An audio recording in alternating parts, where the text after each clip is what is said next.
Hey guys, what's up? Welcome back to my channel. If you're new here, I'm Sarah Sutton. I'm an indie author and I have published 2 books.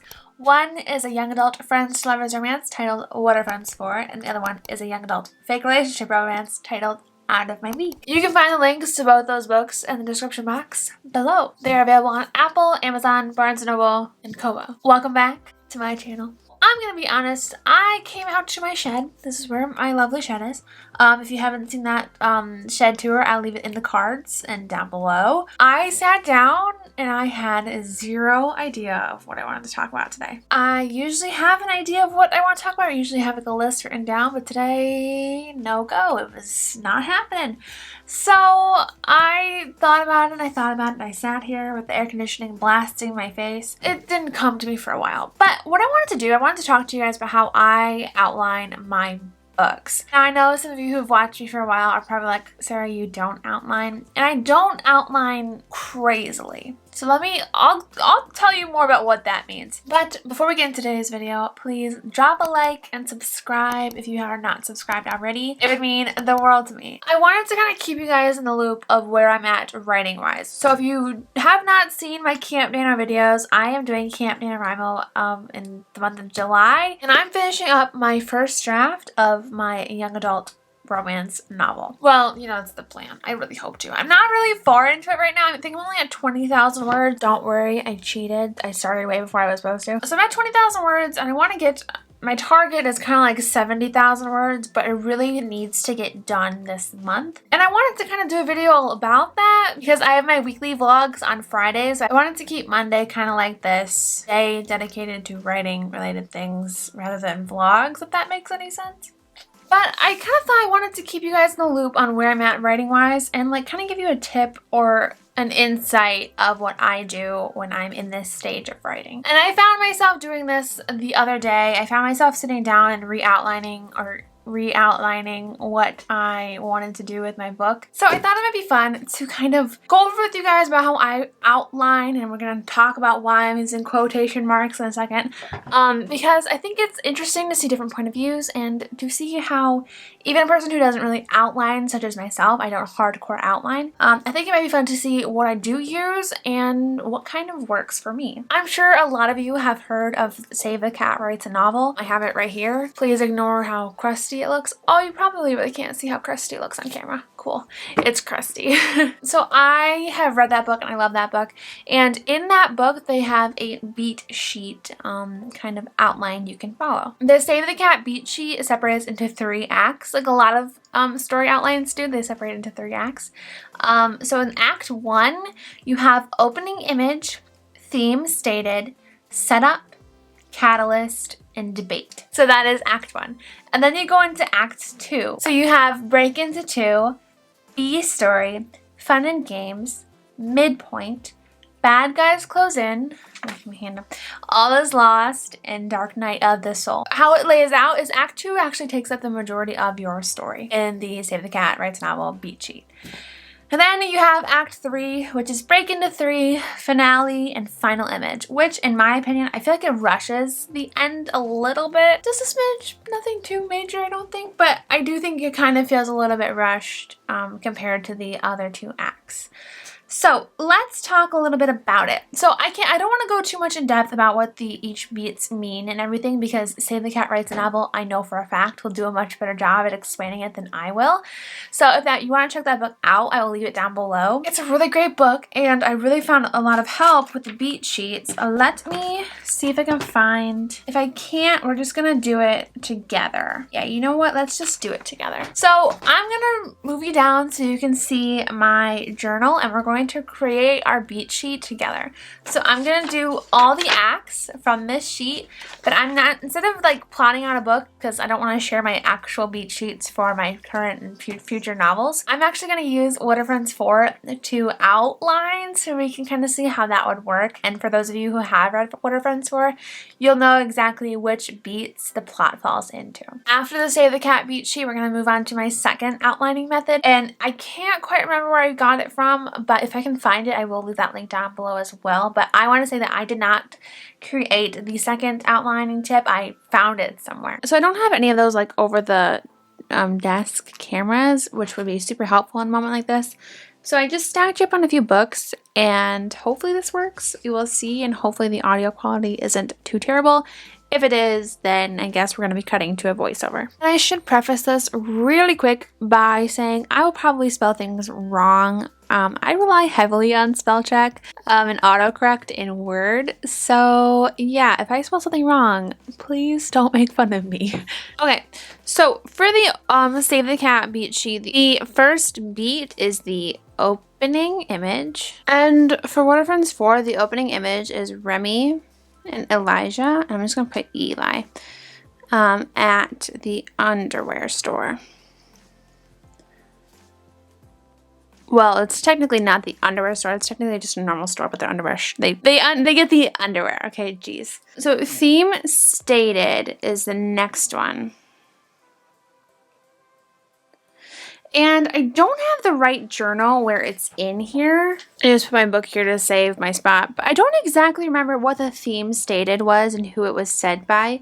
But something like this would be like, with the where I've seen it, and I think Save the Cat actually had this in their example, was the main character reading a billboard or the title of a magazine, or if a side character says something off the cuff, that would be the theme. I cannot remember what my theme was or who said it. Very strange, but that's where this would go. So side character stating theme. I can't talk and write at the same time. Stating theme. Okay, so we're just gonna skip that one because for some reason I can't think of it. So the setup. The setup for What Are Friends For is detailing life with Remy, Elijah, and Eloise. So not with Remy, with her mother. So showing everyday life. So next we have the catalyst. Now, for those of you who haven't read What Are Friends For, you might want to skip ahead because this is going to be mega spoilers from here on out. So yeah. So the catalyst of What Are Friends For is the kiss with Eli. That is the major catalyst. And next we have the debate. And the debate is obviously, does she tell him? And what is the answer? No, she does not. There we go. So that's Act 1. So Act number 1. That is Act 1. So we're going to skip ahead and we're going to go to Act 2. The first beat of Act 2 is called Break Into 2. And that is the scene where you kind of end the debate period and jump into Act 2. Remy tries to push her feelings of Elijah on the back burner. Remy pushes kiss away, we'll say. She tries to ignore it and pretend like nothing ever changed, that they're still BFFs forever. And the next one is the B story. So the side story that kind of takes away from the main story and becomes more important. And so I'm going to put the Mrs. Keller plot line there because this is when Mrs. Keller gives Remy the idea option for extra credit. So that is when the second side of this story comes into play. Next, we have the fun and games portion of the beat sheet. And this is like the biggest section of Act 2 because this is where most of the story is going to be happening. So the fun and games is Remy trying not to like Elijah, but then her feelings always get in the way. Remy fails at fighting feelings. I put feels. We'll just keep it as feels. Kind of her working on the snowflakes as well. Working on snowflakes. So that's the time where we kind of build up the story, establish the characters a bit more, and then we come in, we hit the midpoint of the story. So in my mind, the midpoint of the story is when Remy and Jeremy get into their car accident. Jeremy crash. This isn't really a huge car accident, but it is a point where it establishes that Jeremy and Remy are no longer in their relationship together and it closes that door, which makes it harder for Remy to push her feelings for Elijah away. From the midpoint, we have the bad guys close in. This is where the character kind of feels pinched and their life is starting to get a little bit harder. They're still struggling with the before, whatever's making them anxious and everything like that. They're still struggling it, and it becomes a little bit worse. So this one for me, I don't think I really labeled it right. I have an outline that I did in the past about this. So the bad guys close in. Remy realizes she has to apologize to her mom. Remy apologizes to mom, goes to library. And in this beat, I would also include the Remy and Eli kiss. Because the next beat is the all is lost beat. This is when Remy realizes that Elijah kissed her because he's fighting with Savannah. So Remy finds out about Savannah. And then the dark night of the soul is when Remy feels isolated and mom helps with snowflakes. This is the point where I feel like the Save the Cat Writes Novel beat sheet kind of is lacking just a little bit, at least for this story. So if you have read What Are Friends For, you know some drama comes in after this with Savannah and the whole cheating scandal. But there's not really a spot in the beat sheet for that, because after this, we break into 3, have the finale and the final image. So there's not really a spot that warrants the cheating scandal. So for the sake of this outline, I'm just going to leave it off the list completely. And so that's why. So we're just going to jump into break into 3. Act number 3. I'm sorry, I forgot I was supposed to do this little squiggle. Act number 3. We have break into 3. This is when Remy realizes that you can't help who you love.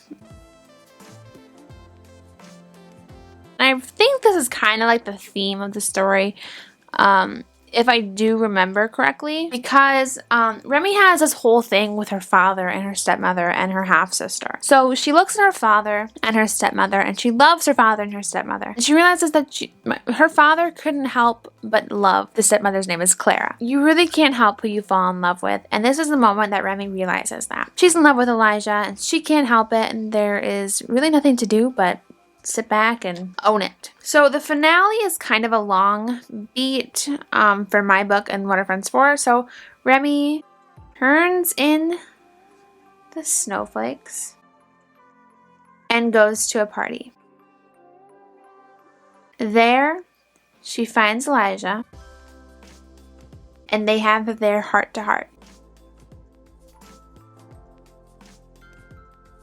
And the next beat is called the final image, and that is the last time we see our characters. So for me, it's Remy and Eli on a couch, about to go visit Eli's brother. The whole book, this was Elijah's one thing he didn't want to do. It made him nervous. So it's really cool that we get to see him facing that fear.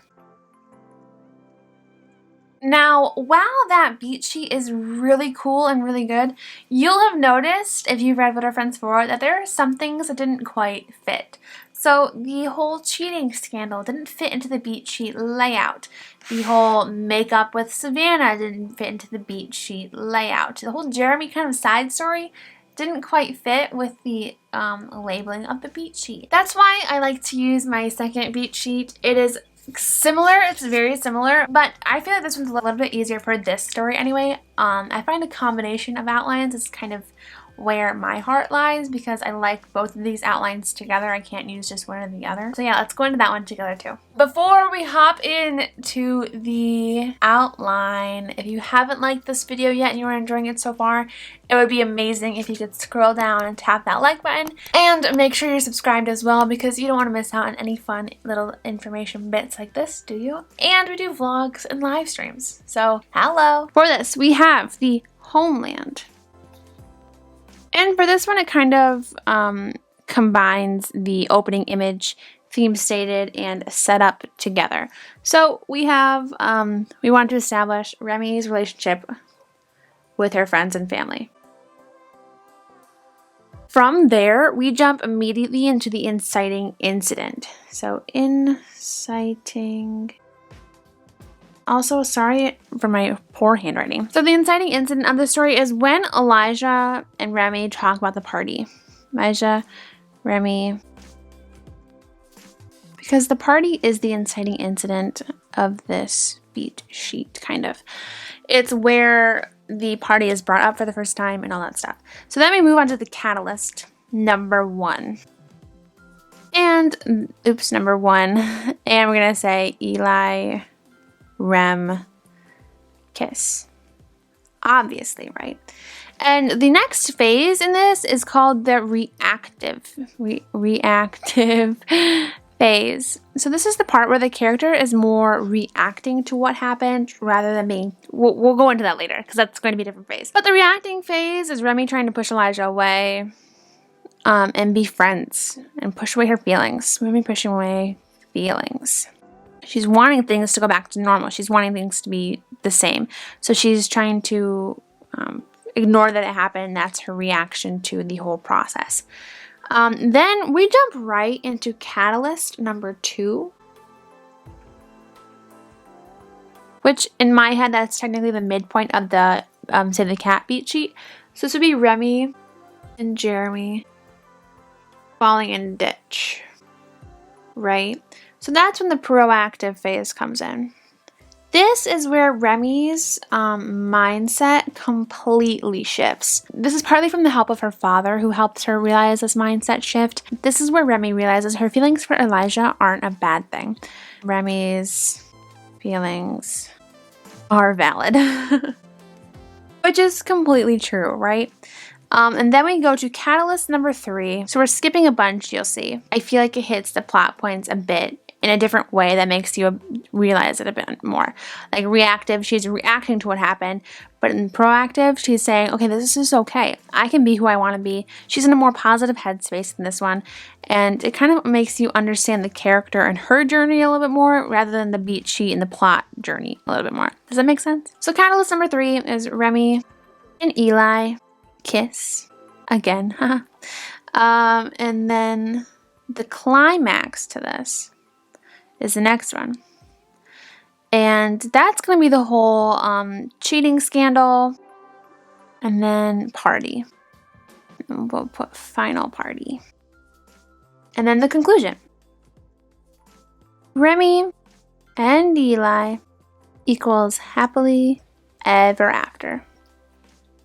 So there you guys have it. Those are the 2 outlines that I use for my outlining process. I know they're not in depth and they're not amazing, and I'm sure there's better outlines out there. But these are the 2 that really help me and work best for me and help me really visualize the story a lot clearer. I have used these 2 outlines for Out of My League, What Are Friends For, If the Room Fits, and now I'm using again for Telling the Perfect Lie. That is the working title of this book that needs to get done by the end of July. And if all goes to plan, you will be reading this in January. I'm going to be publishing it in January, so fingers crossed. Like I said, I know these outlines aren't too terribly in-depth, and I know there are probably better ones out there, but I'm just not the kind of person that can do pages and pages and pages of outlines. I am not a pantser, not really. But I find myself way too impatient to kind of do that mega outlining, even though I bet it's super helpful. I can see how it would be really helpful. I just don't have the patience for it, and I wish I did, because I feel like I would avoid a lot of roadblocks and a lot of writer blocks. I hope this video was a little bit helpful, a little bit entertaining, and a little bit interesting to see what exactly I'm writing and how I'm doing it. And I think it'd be kind of fun to see how I plotted out What Are Friends For, and we plotted it out together. I don't know. Hopefully it was kind of cool. But yeah, that's all I have for you guys today. Thank you so much for watching this video. If you enjoyed it, please don't forget to like, subscribe, and if you could leave a quick comment, tell me whether or not you outline. Are you an outliner? Or do you pants things? Or do you do both? Are you a, what are they called? Plotter, pantser, or a planter? Let me know, because I'm really interested. I call myself a planter because sometimes I'll pant stuff, but not all the time. Not sure. I upload videos every Monday and Friday. For Camp NaNoWriMo, I'm doing a weekly vlog every Friday. And for Camp NaNoWriMo, we are doing weekly write-ins. So we do live streams on Wednesday at 8 p.m. Eastern Time. And we're going to be doing a ton of impromptu writing sprints. So make sure you tap that bell notification so you never miss out on a writing sprint. Okay guys, that's all I got for you today. Thank you so much for watching, and I'll see you on Wednesday with a live stream, or on Friday with a vlog. Bye. I find that I get way too impatient and I want to just dive into the fudge nugs. We haven't done that in a while. Wow. Wow. I don't even know what I said. Okay, so there we go.